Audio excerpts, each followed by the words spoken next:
دوستوں، کیا آپ نے محسوس کیا ہے جیسے ہی ہم نماز کے لیے کھڑے ہوتے ہیں دل بھٹکنے لگتا ہے، خیالات تو ٹوٹی لہروں کی طرح آنے لگتے ہیں اور ہم سوچتے ہیں کیا میری نماز قبول بھی ہو رہی ہے؟ آج ہم اس حقیقت کو حدیث سے سمجھتے ہیں۔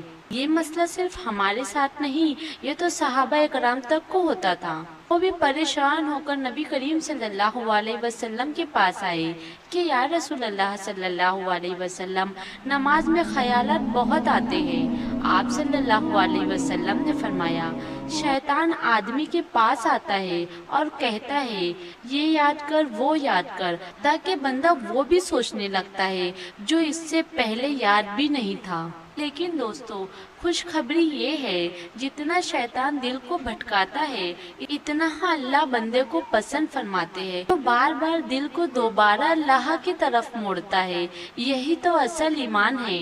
جب بھی نماز میں خیال آئے دل سے اعوذ باللہ کہہ کے اپنی نظر اور دل پھر دوبارہ اللہ کی طرف لوٹا دے۔ یاد رکھے اللہ ان قدموں کو بہت پسند فرماتے ہیں جو بھٹک کر بھی دوبارہ ان کی چوکھٹ پر آ جائے۔ آپ اس ویڈیو کو شیئر ضرور کریں، کیونکہ بہت سارے لوگ ایسے ہیں جو اس وجہ سے نماز چھوڑتے ہیں کہ نماز میں بہت سے خیالات آتے ہیں، تاکہ ان کو اس حدیث کے بارے میں معلوم پڑے اور وہ نماز قائم کریں اور آپ بھی ثواب کے حقدار ہوں۔